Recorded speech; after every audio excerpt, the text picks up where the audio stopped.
Welcome, everyone. My name is Molly Sachs, and on behalf of Campbell & Company, I'd like to thank you for joining Fundraising Communications 3, Engaging Volunteers with Your Case. Before we begin today's webinar, I'll quickly go through some logistics for those of you who are new to our webinars. Close any programs other than GoToWebinar that are running on your computer. We recommend calling in with a telephone instead of using your computer speakers and moving your cell phone away from your computer. If you do experience any visual issues, send a chat to Campbell & Company or contact GoToWebinar at the number on your screen. Today's webinar will last 1 hour. We won't be sharing slides from the presentation, but we will be sending a link to the recording and a follow-up email. We welcome questions throughout the webinar, so please use the questions box in the GoToWebinar control panel that should be on the right side of your computer screen. We'll hold time at the end for audience Q&A. At this point, I'll pass it off to our presenters, Communications Consultant Christina Black and Fundraising Consultant Kelsey Nelson. Thank you very much, Molly. My name is Christina Black. I'm a Communications Consultant here at Campbell & Company. I've been with the firm since 2015, and my work focuses primarily on collaborating with organizations to hone their case for support, to develop messages and materials, and to focus on the work that we'll be discussing today, which is engaging volunteers throughout all of that process.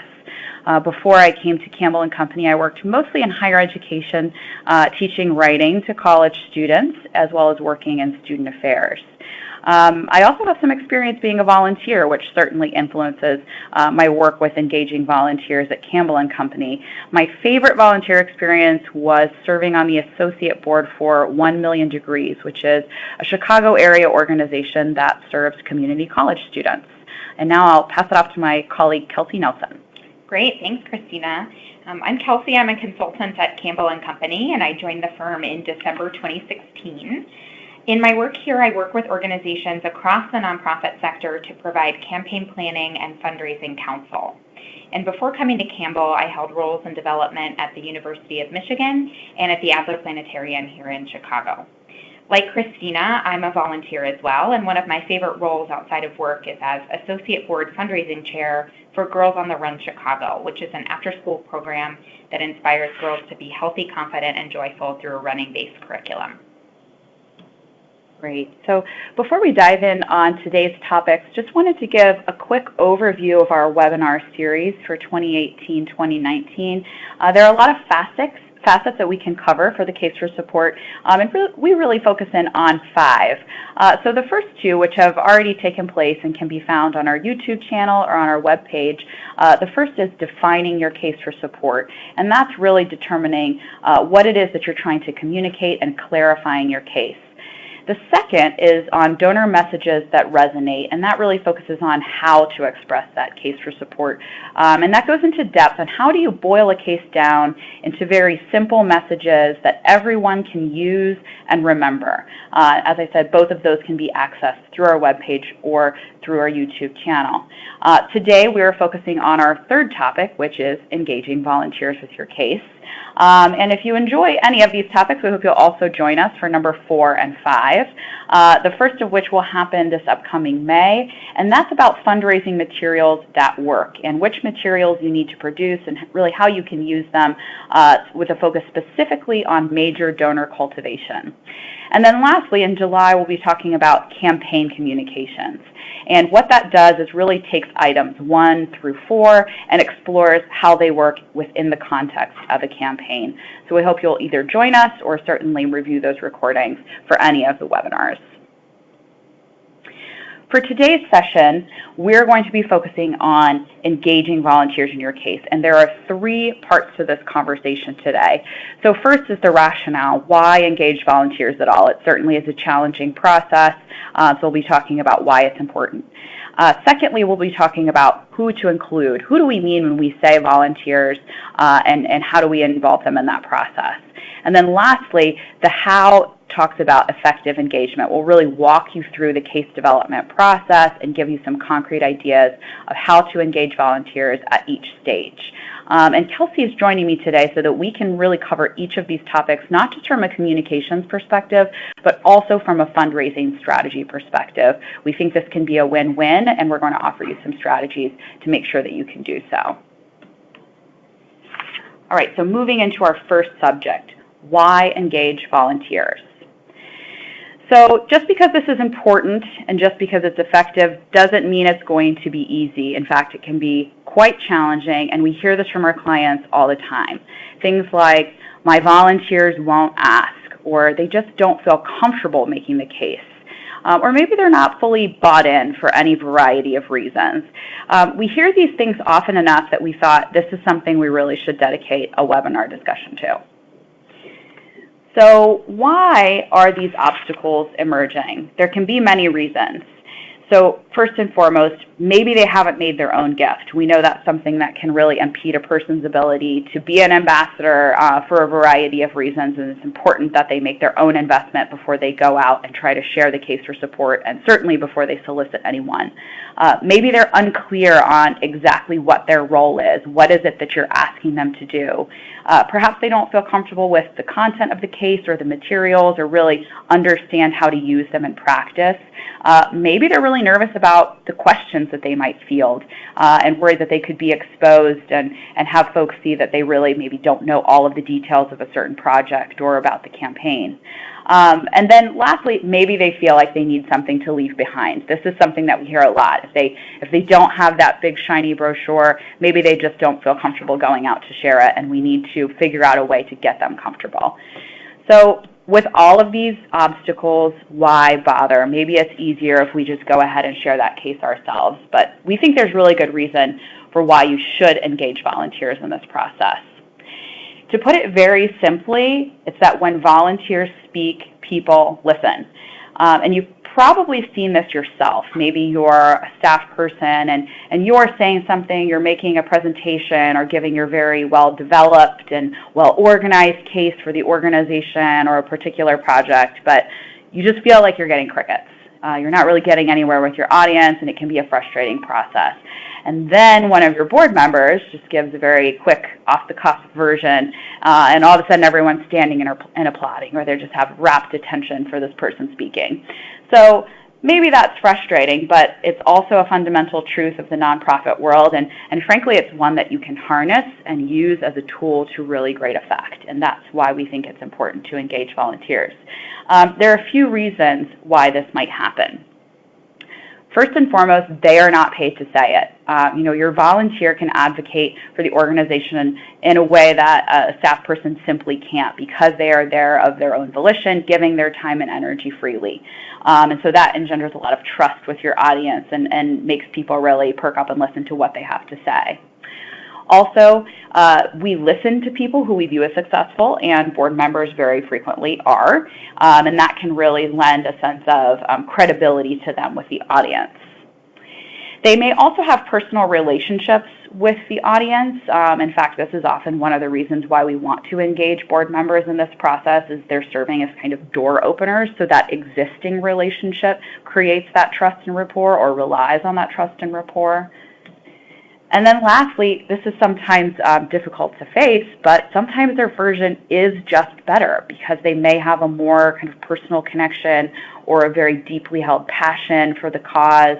Also, maybe they just give a very simple version of it, and we might get a little bit too in the weeds or too jargony. So that's something that we have to confront ourselves if we're staff members, and something certainly we can learn to leverage with our volunteers.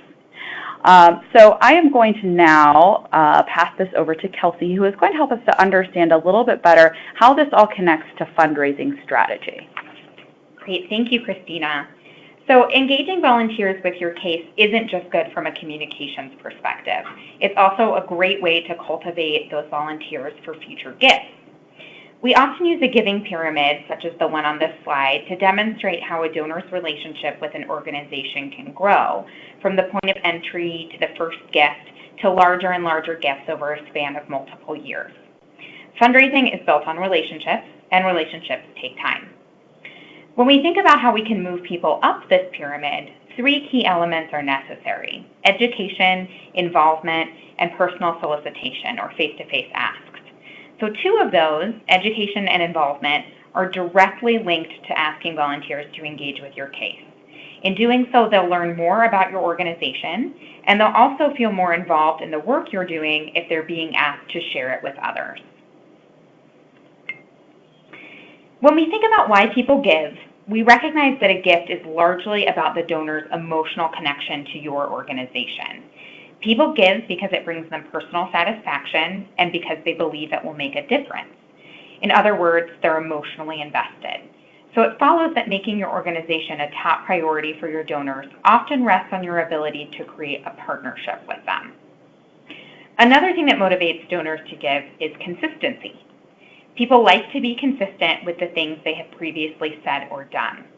And consistency is activated by looking for and asking for small initial commitments that can be repeated and built upon over time. Asking volunteers to help tell your organization's story is a simple and effective way to create consistency.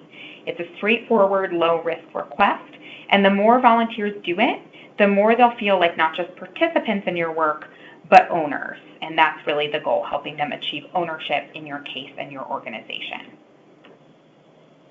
So now that we've discussed why volunteers should be engaged and hopefully convince you that it's a good idea, let's talk about who to include. In our fundraising work at Campbell & Company, we often use a top-down, inside-out model to structure campaign cultivation. And we think that a similar type of organization functions well for casework. Using an inside-out approach helps us think about authorship and decision-making ability. We want you to engage all of your volunteers with your case, but we also want to acknowledge the fact that they have varying levels of familiarity and engagement with your organization. This reflects not only what they can be most helpful with in the case development process, but also how you should use engagement with your case to cultivate them as donors. So we're going to talk about the 3 concentric circles on this slide. Your leaders, and those are people like your board chair, your fundraising chair, or they could be annual or capital campaign leaders.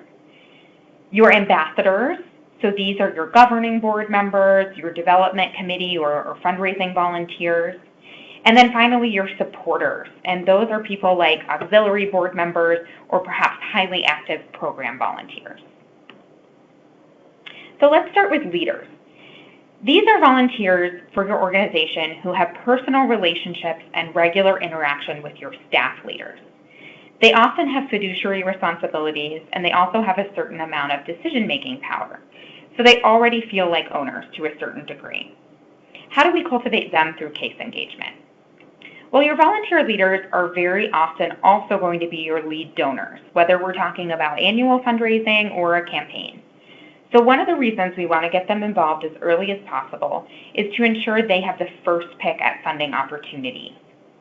Through engagement in case interviews or workshops, which Christina will talk about a little later, you'll make it clear that they have been pulled in at the beginning because they're among the most valued voices in your community. And you'll also be able to quickly gain an understanding of what most excites them about your priorities.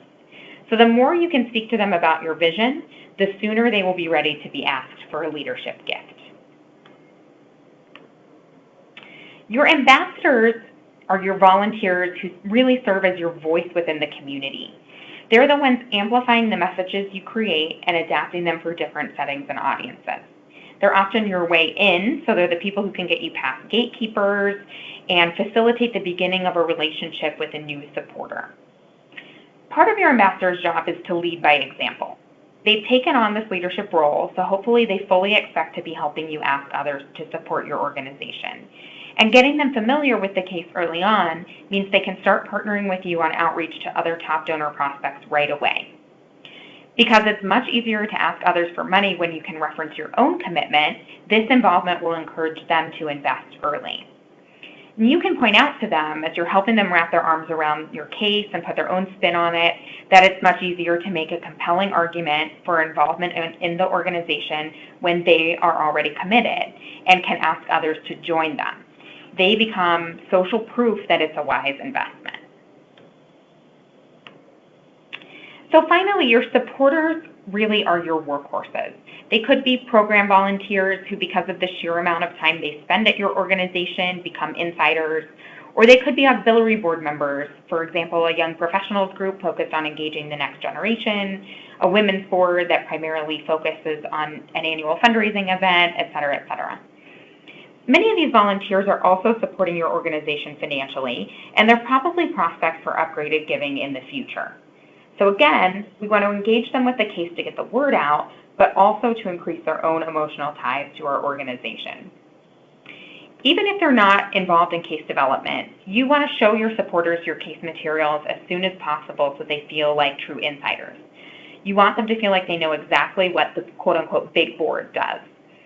Entrust them with data and stories, empower them to share it with their networks, and help them see the vision for the organization's future and how that will create space for them to deepen their involvement over time.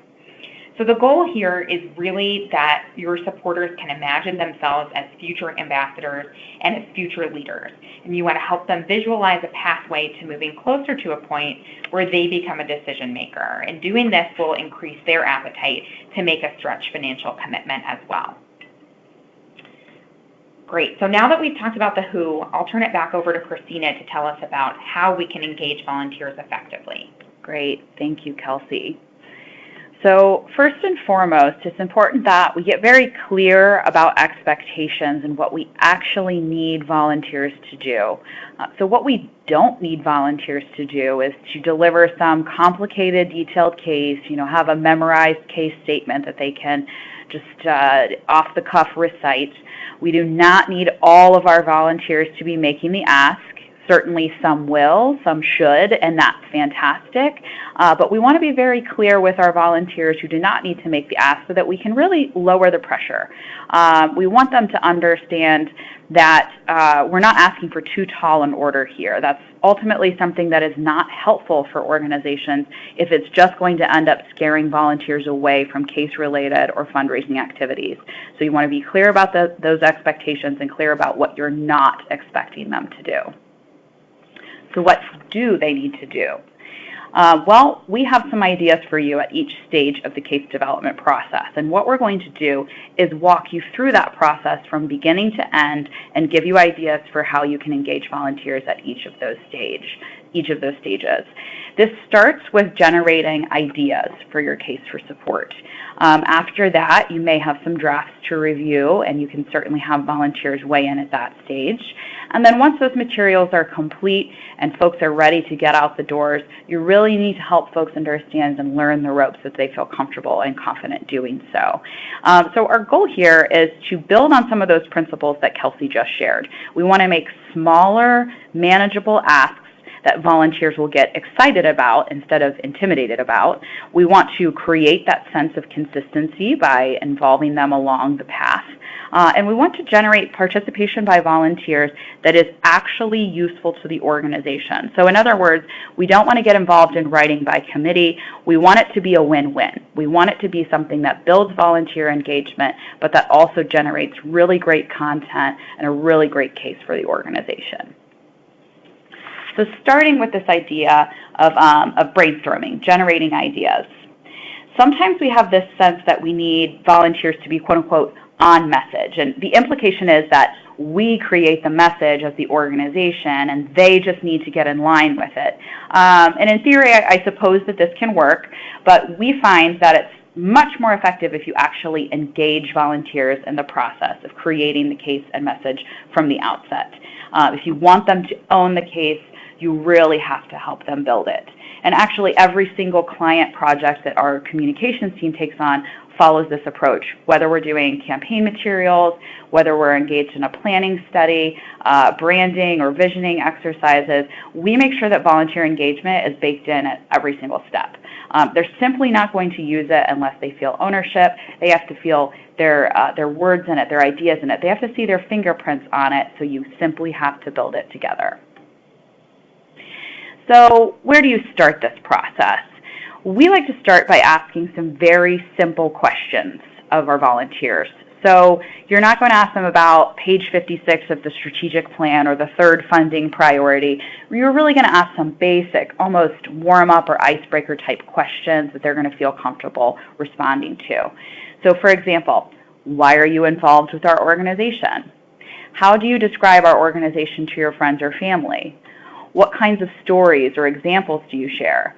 Sometimes what I'll do is I'll even give volunteers a little scenario. I'll say, imagine yourself at a backyard barbecue. How do you describe people why our organization is important to you, or why you choose to volunteer? And help them to just imagine themselves in a very kind of casual, comfortable environment, and then speak on a personal level about how they feel about the organization. The point of these questions is to see how they talk in their own words, so that you can create a case that will resonate with them and feel comfortable to them. This is also kind of an old English teacher trick that I used to do all of the time with my students when I taught college writing. When folks would get writer's block, I'd say, all right, put the paper away, flip the paper over, just talk to me out loud about what it is you're trying to say. And trust me, if it works with college freshmen, it will work with your board members. Anyone can do this. The other thing that this does is, because you're posing a personal question to them, it's an opportunity to tap into their passion, right? You're not asking them really to speak for the organization here. You're asking them to speak for themselves, to share their own passion.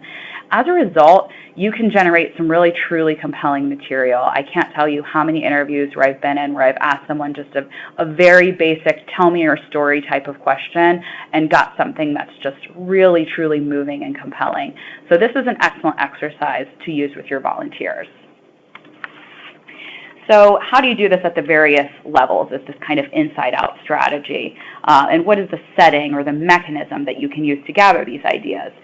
This will vary depending on the type of volunteer. So starting with our leaders, this could be a committee or a task force that you use to gather this information. And I know that may be painful to hear, that you're going to do another committee or a task force, but this formal structure does create a sense of accountability around the effort and organization around the effort, and sometimes I think really can help things to be more efficient, more official, more organized. So it's a very great tool.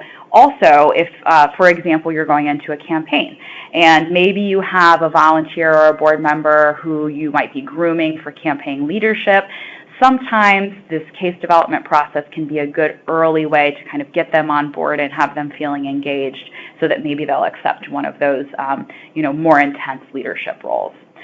For our ambassadors, this can be a little bit less informal. So frequently what we'll do is conduct interviews with volunteers at this level. This can be very casual, just over the phone or maybe even a cup of coffee. If you have a group of folks at this level who you want to engage, you may choose to do a focus group, conversation over lunch, something like that. So not a task force, just a one-off meeting, but certainly an opportunity where you can hear from them, take some notes, and make sure that they feel heard. For your supporters, we often don't engage this group at all in the ideation phase because it can get unwieldy. So the question you want to ask yourself when you're deciding whether you engage folks at that supporter level is this a win-win? So let's say you're an independent school with some alumni volunteers, and these are folks who might actually be good prospects themselves for the upcoming campaign. And putting out a brief email survey could not only generate some information for your case, some content for your case, but it's a very good early touch point that could help you identify who's most responsive and engaged, and who are going to be your folks who are the best possible prospects who you might talk to later on down the line. So in that sense, you have that win-win. I'm generating material for my case. I'm also achieving a fundraising strategy goal by sending out this survey. So that's a situation where, yes, maybe it's worth the time and energy that you'll spend doing that survey. But this truly is a case-by-case, pun intended, decision, and you can certainly hone your case without input from this group if it's going to be too heavy a lift.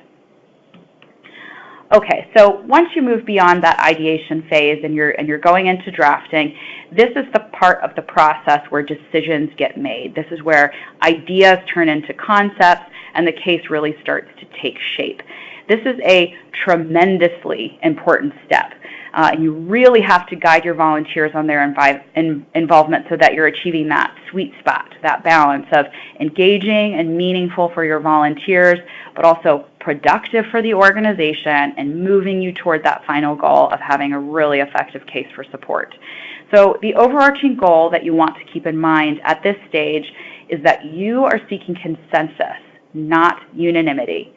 So what is consensus? This is when people feel heard, people feel involved, they can buy into the final product. You're not making the perfect the enemy of the good, but they can really get on board with it. Whereas unanimity, this is something that takes forever. It can be painful to get to, and frankly, it generates lackluster, boring, or wordy results, something that's not ultimately going to be super compelling. So focus on consensus. So a few of the ways that we can achieve this. Some examples we're going to walk through. This is the part of the process that actually can be the most fun and exciting if you do it well. And this is because volunteers love doing things like picking campaign names or giving feedback on logo options. It's just tremendously low risk for them, and it's a fun part of the process. So it's a really great way to engage them. However, depending on how you do this, this can really turn into drudgery. And that happens when we ask volunteers to get too into the weeds. And these examples will kind of help you to understand the difference between those two approaches. So let's say, for example, we ask our volunteers to work toward consensus or agreement about what the top 5 donor messages are for the organization. And then based on their feedback, we, the staff, or, in the case, is often the case with our work, the communications consultants, will build out materials based around those messages. Another thing that we might do is ask volunteers to help us make a presentation as powerful as possible. So maybe we walk them through that presentation, through a meeting setting, a board meeting, something like that. Ask them to give their feedback in conversation. And then our goal is we want them to be able to present it themselves in their own style and their own voice. A third option is let's have everyone review this 12-page narrative and send all of your line edits back to me via email. Then we'll revise it, send it back to you, and do the whole thing again. This is the bad example. This is where you're asking folks to get a little bit too in the weeds. And so what I think this example illustrates is a really important takeaway or tip that you can apply to this process, and that is when you're working with a committee, you want to avoid at all costs writing by committee. Don't write. Talk it out. Have conversations, have a meeting, have a phone call, those sorts of things. You want to avoid at all possible having folks get into this line editing type of work. Note that the first 2 are examples that can be done with a group and conversation. They're much more engaging. They're much more productive. So taking a strategy like either of these first 2 is going to be a much better way to go. Also, spoiler alert, many of your volunteers may not actually be good writers. So the third option could in fact be a total waste of time and something that will not actually add to your case. So we strongly recommend keep it in conversation. Okay, so moving on to how we're going to involve volunteers at this stage. So for your leaders, these are your folks who you're going to have see the drafts at both the first stage and the last stage. They'll see it earliest and they'll see it latest. So, for example, you may have them see the very first articulation of your campaign brand ideas. And they will also be the ones to make your final decision. So if you're choosing between 3 ideas and you need to settle on one, these will be the folks in the room when you're helping to make those decisions. And again, as a reminder, this work can take place within the context of a subcommittee or task force because it's something that requires a series of meetings. So that task force can help you provide structure to that process. For your ambassadors, you really only want to have them weigh in when something is near completion. So we want them to feel involved. We want them to have the opportunity to give feedback, but remember, they aren't the deciders. So what can this look like? It may be a single board meeting where you share a pre-print draft of a brochure, maybe walk through it together, and then you pose them very specific questions to prompt feedback. So again, you want to kind of guide the conversation, have them give their feedback in the context of that meeting, and then use that to influence perhaps some minor final edits.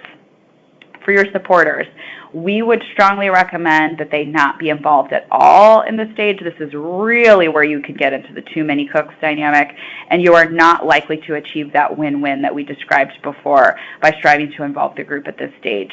And if you feel it is absolutely necessary and you're very confident that you're going to have that win-win, again, I would go back to something similar to the survey approach that we recommended at the Generate Ideas stage. But again, really not necessary and probably going to be more work than it's worth for your case.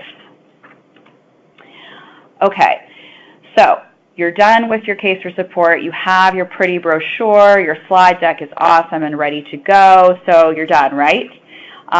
Yeah, probably not. And the problem there is the case lives in conversation.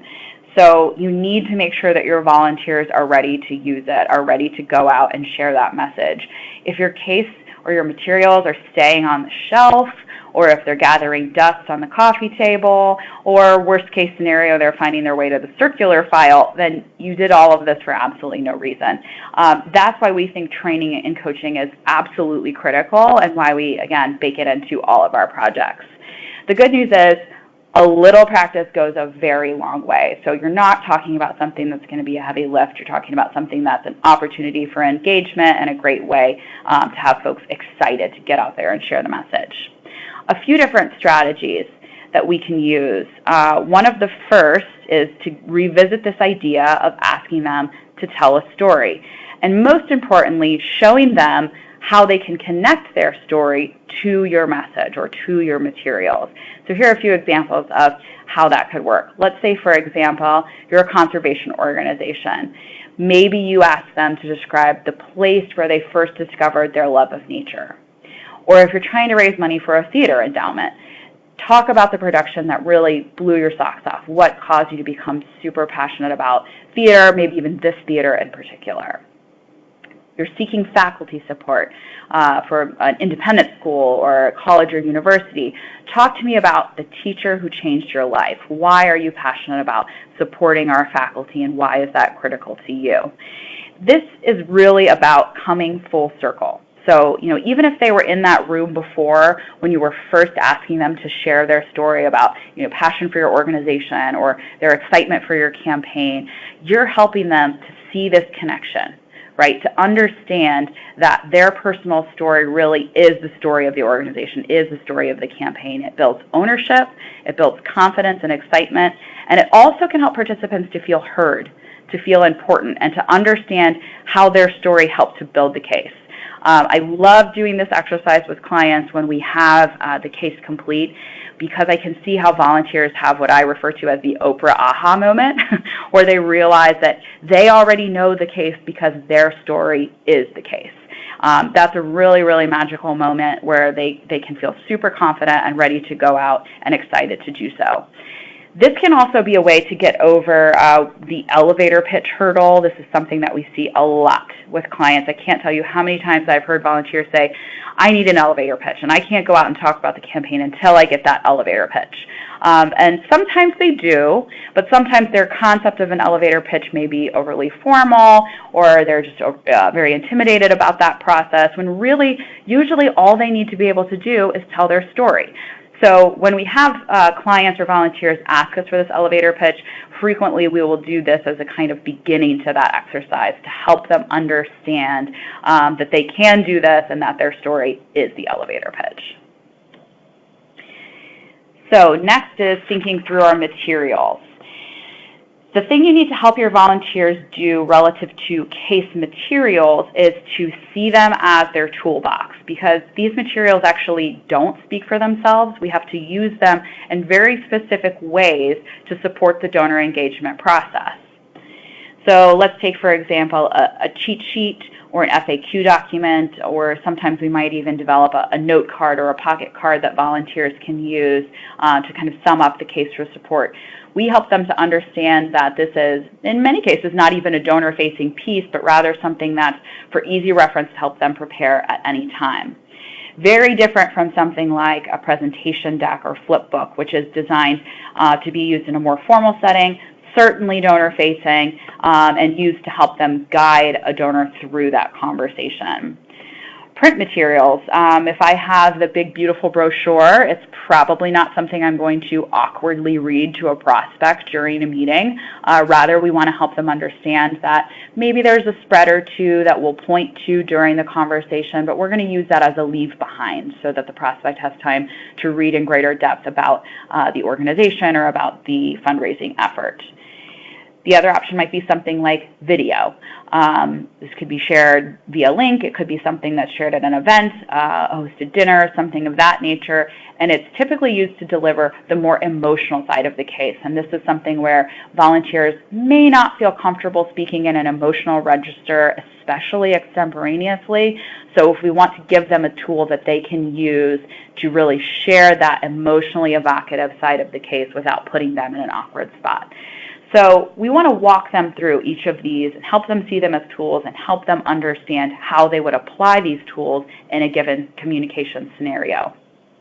The way that we would do this would be to hold interactive sessions with, say, a board or a campaign steering committee.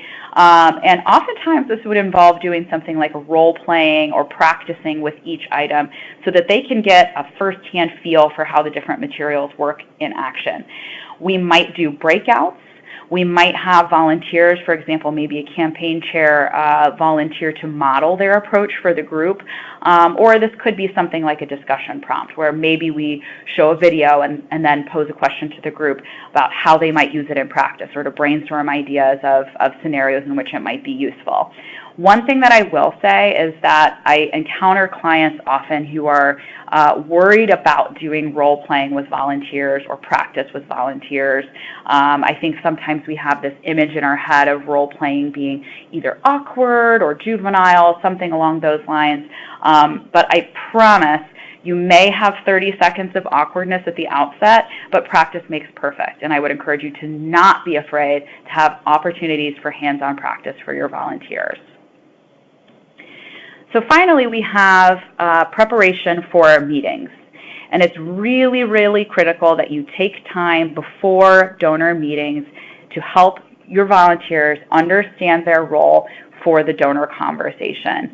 These conversations can be very, very stressful for volunteers. I think we all know and understand why. They can be tremendously intimidating. So walking them through a conversation in advance and having that preparation session can help everyone to feel more prepared and help them to go more smoothly.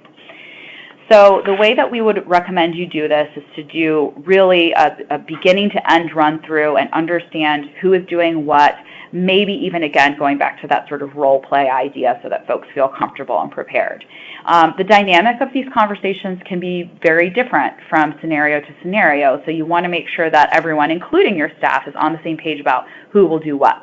So it could be a scenario where the staff is really driving the conversation and the volunteer is riding along to provide some color commentary, to maybe, again, going back to sharing their personal story with the organization, but maybe they're not having to do, the ask or any of the really stressful bits. But it could be very different. Let's say the volunteer is the door opener in this situation, and maybe the staff doesn't have as close of a connection with the prospect. So we need to be prepared for that scenario too, and if necessary, make sure that the volunteer is ready to make that ask.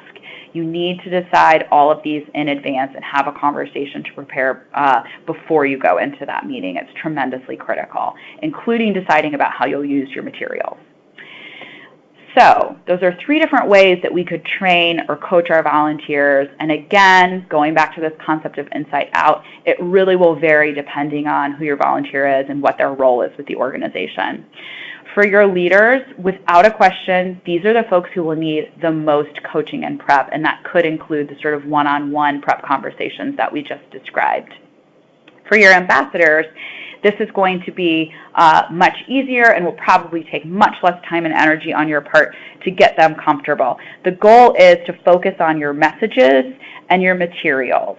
This is something that can almost definitely be accomplished in a group session, focused again on perhaps the storytelling or how to deploy the case materials. Sometimes we do a 2-for-1 and accomplish both of those things in just one session with our ambassadors. For supporters, familiarity and engagement is key. And really, I think in terms of the sort of 3 steps of case development, this is probably one of the most important places where you're engaging your supporters, where you're building that familiarity with the message. So maybe you have an unveiling event where you're running through your final slide deck, maybe you're handing out a brochure for everyone to take home.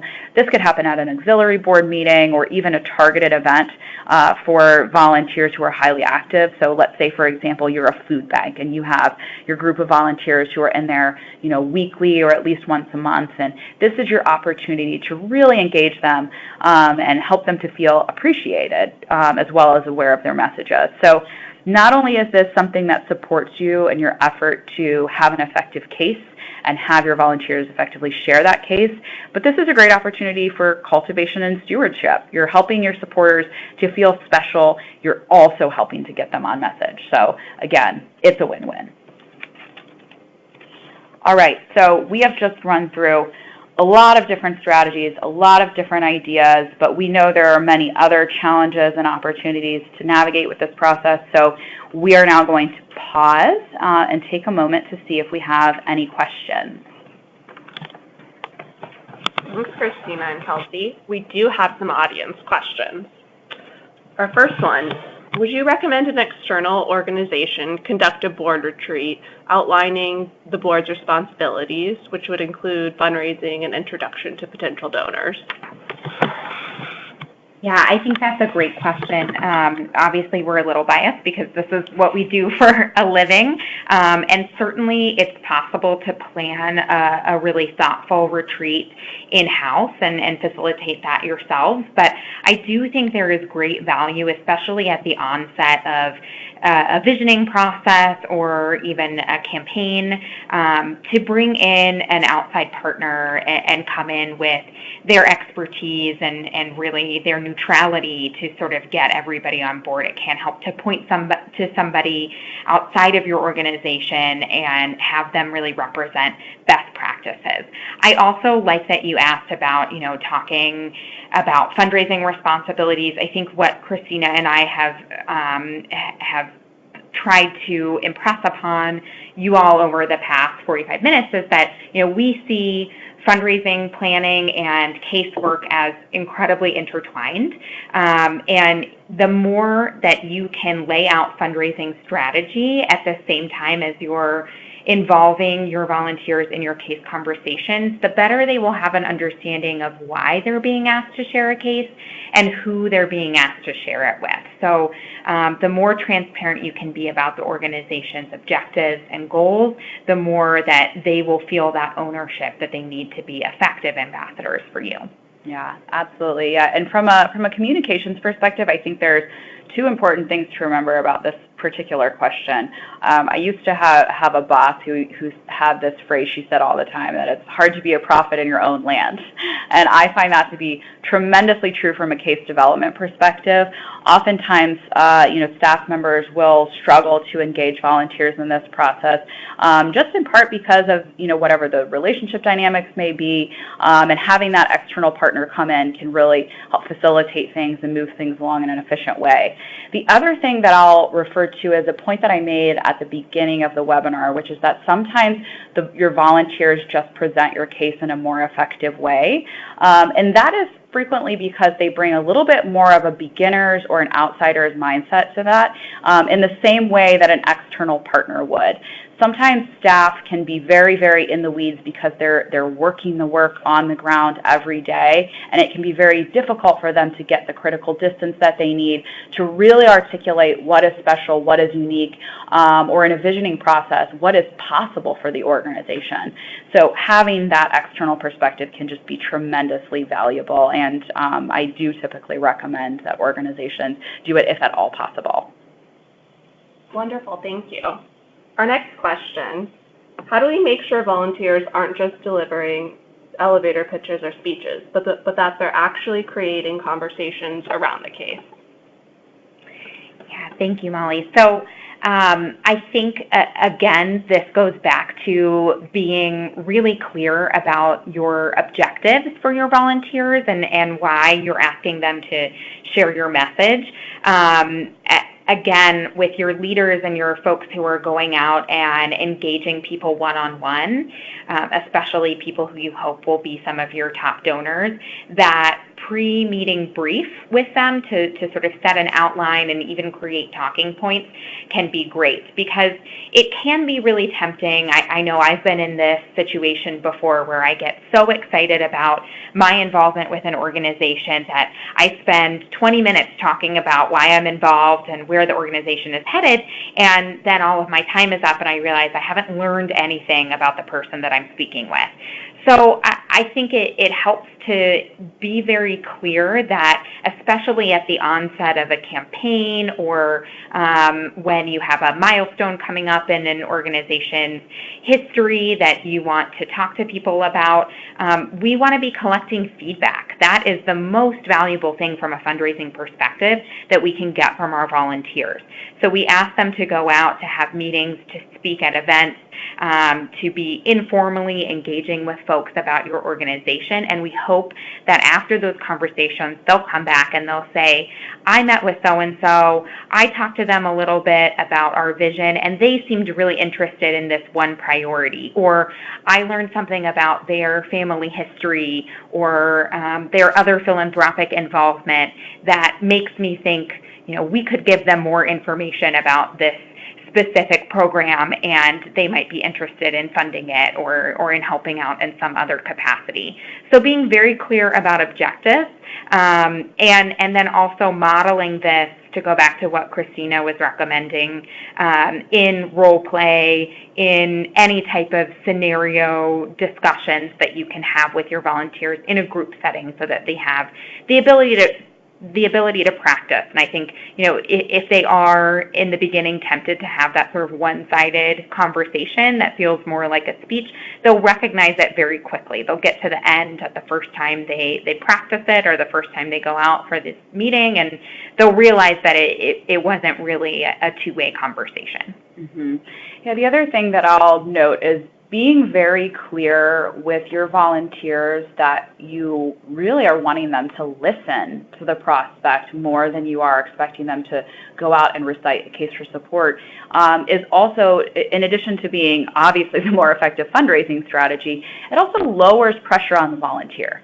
They understand you're just asking me to go and have a conversation. You're asking me to go and ask some questions. You're asking me to go and listen to what this person has to say. That's a much lower pressure situation than saying we're asking you to go and give the pitch for the organization, and just really be the face and the ambassador for the organization, but help them to understand that it's really about listening, and that's something that I think can help folks to be more comfortable in the scenario as well.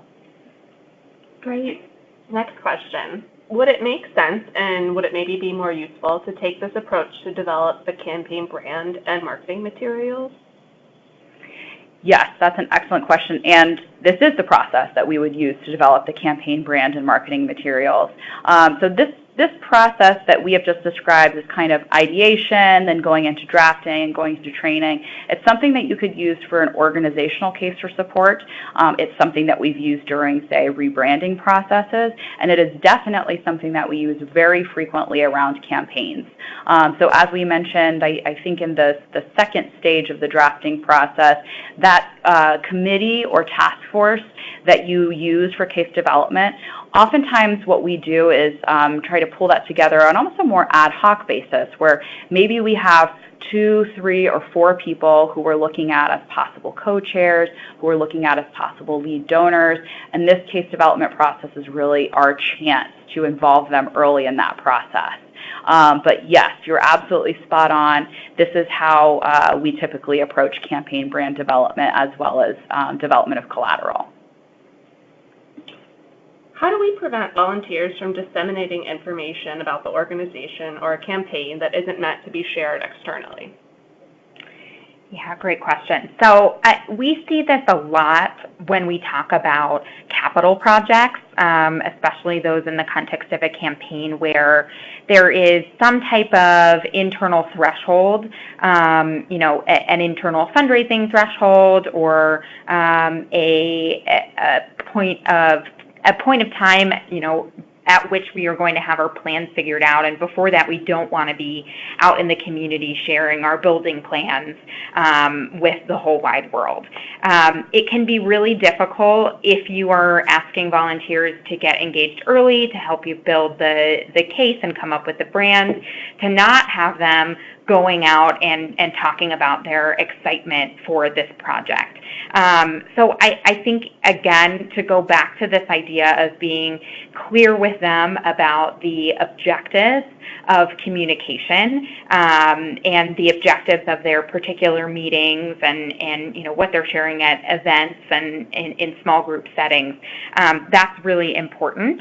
If they understand why you only want to share some parts of the project or the process at this point in time rather than all of them, they'll be more likely to heed what you're telling them to do. I think rarely do you find that a volunteer is out sharing information that you don't want them to be sharing out of malice, right? They care about your organization, they're involved, they just need to understand why you might need to keep things close and internal at a certain point.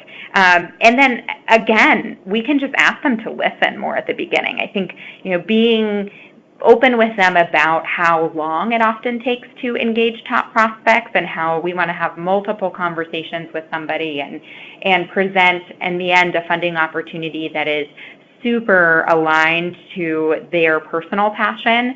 The better we can do at explaining that process and what we all know how to do from a fundraising perspective, the more likely they'll be able to go out and have that initial meeting that's really not sharing all of the particulars of the project, but more gathering feedback on the direction of the organization. Right.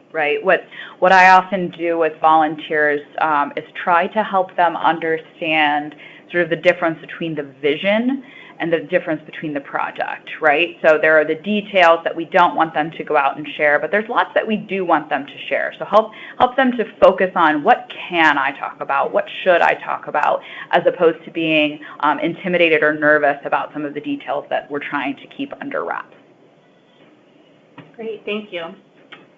My volunteers are resistant to go out and have conversations until case materials are complete, but we need to start fundraising now. What do I do to get them out there? Yeah, so again, I think stressing the fact that we want to have some broader conversations at the beginning with those we think might be interested and then come back with more details later is a great way to go. And Christina can speak more to this in a minute, but we often create some sort of what we would call quick and dirty references for volunteers to use at an early stage. And that might be, your one-pager, your cheat sheet, something that very nicely summarizes the overall vision for the organization and where they're headed and doesn't get into those specifics. And I like this idea of actually sending volunteers out with less at the beginning because I think it plays really nicely into something that I always encourage fundraisers, whether they're volunteer solicitors or staff members, to do, which is give yourself homework at the end of the meeting. You always want people to walk away with a reason to follow up with the person they've just talked to. So if you are able to get to them and engage them in conversation at an earlier point in the process where not everything is set in stone, then you have a reason a couple weeks later or even a couple months later when you have a nice, exciting new piece of content to share to follow up and engage them in continued conversation about their interest in the project. Yeah, absolutely. So I would, again, go back to this idea of helping them to understand the importance of their personal story, helping them to understand that their story is the case, right? And getting them comfortable sharing that and hopefully getting them to the Oprah aha moment. That's our goal, right? If we can accomplish that, I think you can overcome this hurdle of I need to have the thing in hand to go out and have the conversation. You will have folks who are just not going to get there, who are not going to be comfortable and really do want to have something.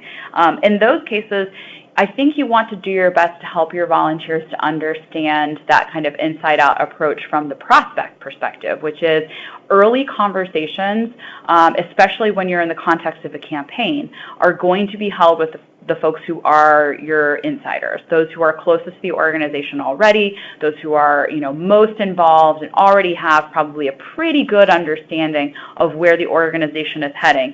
Those are the folks who have the least need to see some finished campaign material. So helping your volunteers to understand that dynamic can be really effective in helping them to be a little bit more comfortable. The other thing you want to help them to understand is this value of helping early prospects feel like insiders. So sometimes if you have just even a draft to share with an insider, that can really help them to feel that they're involved, that they're some of the most important first people that you're talking to. So I don't actually think it's necessarily a downside to go into some of those early meetings with draft or provisional materials. And on that note, I will say occasionally we do work with clients to develop a sort of provisional piece before, say, a full brochure or a full slide deck is complete. Oftentimes this will be maybe a campaign preview that we use during a feasibility study. So it's still very much in that sort of Word document, white paper format, maybe just some very, very light design, something that you can do in-house so that if someone absolutely needs to have something in hand, you can get it produced quickly and get them out the door. Wonderful. Thanks again to Christina and Kelsey. That's all the questions we have today. Thank you so much for joining us. Please look out for our email with the webinar recording, and feel free to get in touch with us if you have questions.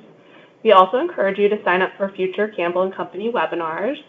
Please join the rest of our Fundraising Communications webinar series. And next up on our full webinar schedule is using data visualization best practices to connect with donors, and that'll be on April 10th. Enjoy the rest of your day.